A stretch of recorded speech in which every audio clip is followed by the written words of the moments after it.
The next method of factoring we are going to look at is factoring simple trinomials. A simple trinomial consists of three terms. The first term is x squared, meaning that the coefficient in front of the x squared is 1, which is what makes it simple. And then you have bx, so b would be the coefficient in front of the x, and then you have a constant term c.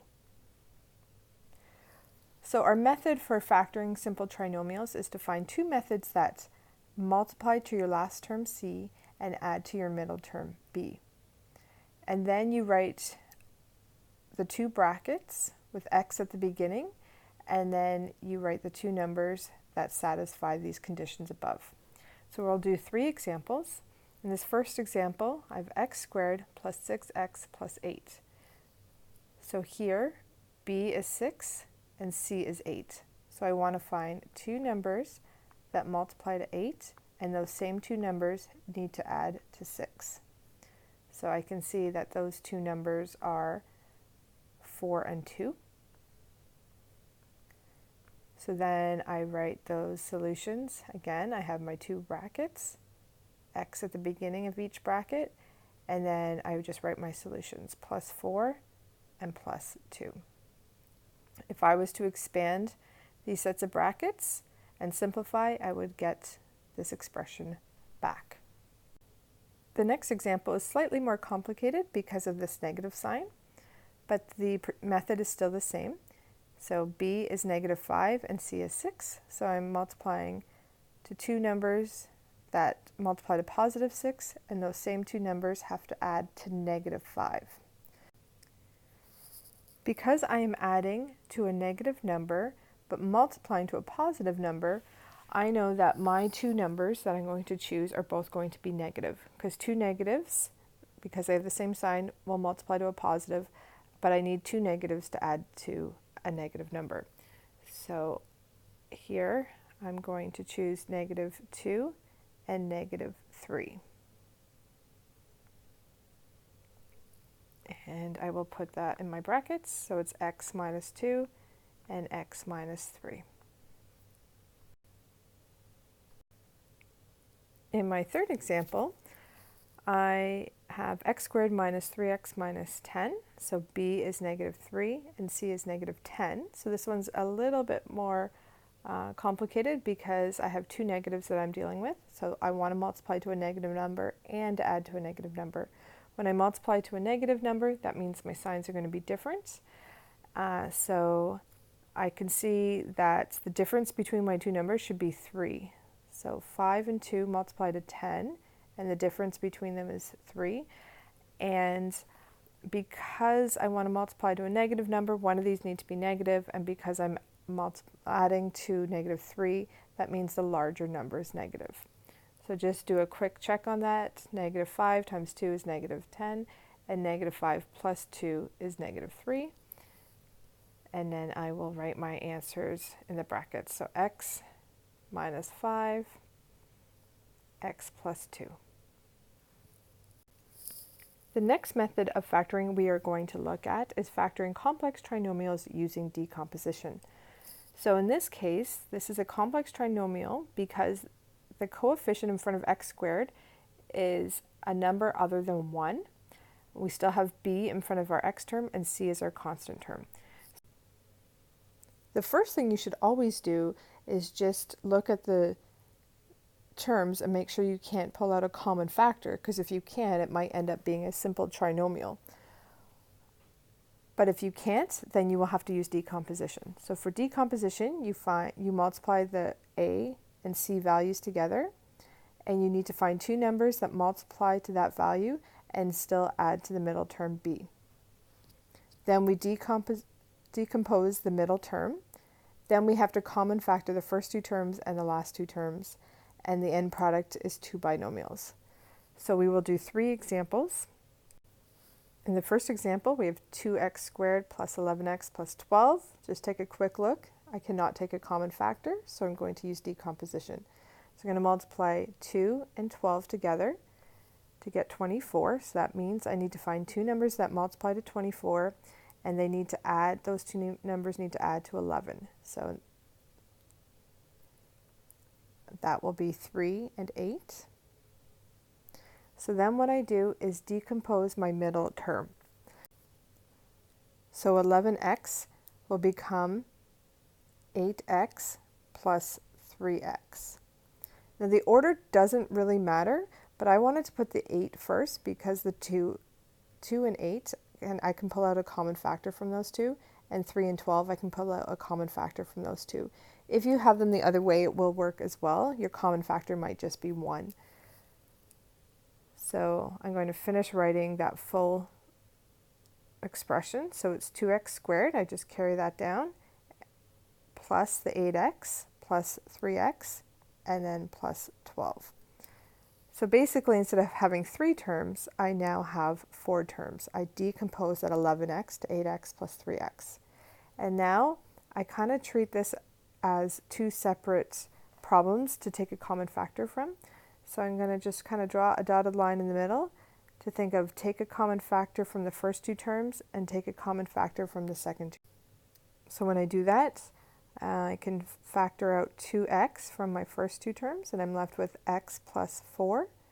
And from my second 2 terms, I can factor out 3. And again, I'm left with x plus 4. And I want that. My brackets should have the same inside of them, x plus 4 and x plus 4. A key thing here is just make sure you have this plus, or it could be a negative in the middle here, because this is one big term and this is another big term. Now from both of these, I can factor out x plus 4, which is what's in my brackets. And when I factor out x plus 4 from my first term, I am left with 2x.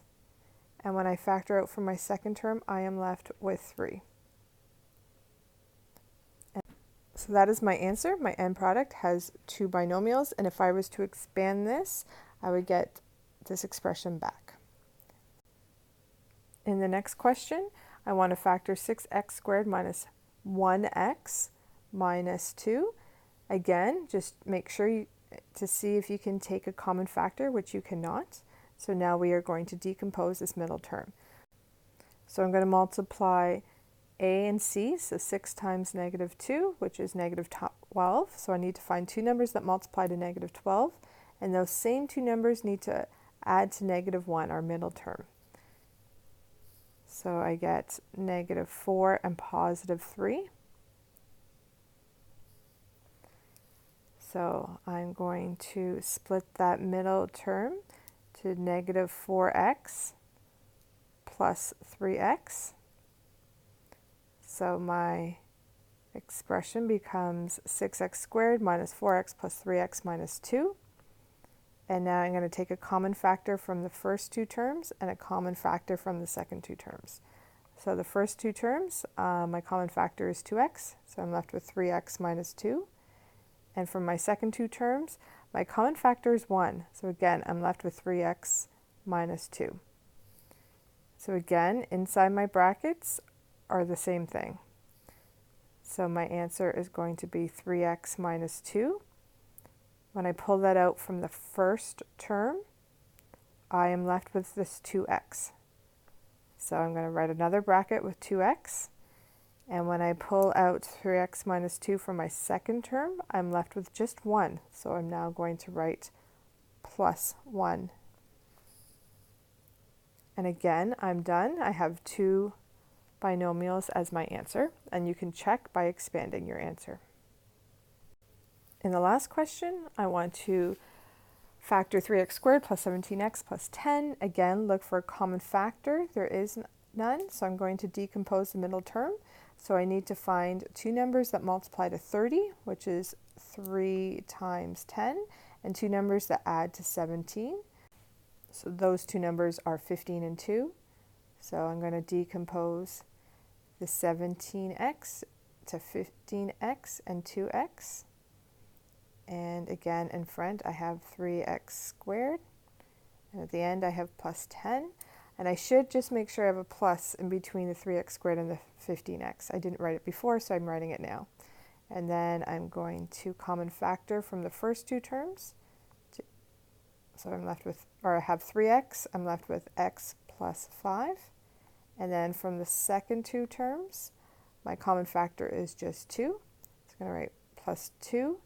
And I'm left with x plus 5. And then again, I see my two brackets are the same thing, x plus 5. So now I'm going to write that bracket x plus 5. And when I take that from this term, I'm left with 3x. And when I take that from my second term, I'm left with this 2.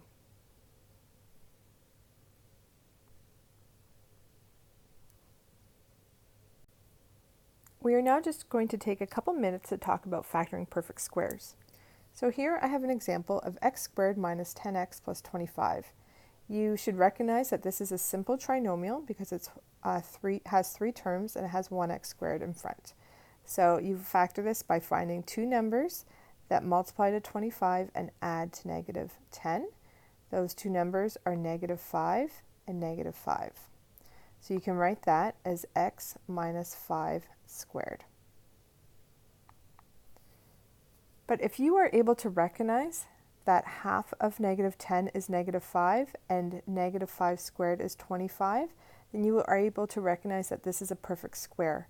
So you should be able just to jump from the question to the answer by recognizing that this is a perfect square. And that's what this says over here in general terms. It says if you have x squared plus bx plus c, then the number, your answer d, is half of b, your middle term, and that number d, if you square it, is equal to c. So again, you can factor this using simple trinomial methods, or a quicker way is just recognizing that it is a perfect square and your answer is going to be half of your middle term, as long as that number, when you square it, gives you your last term.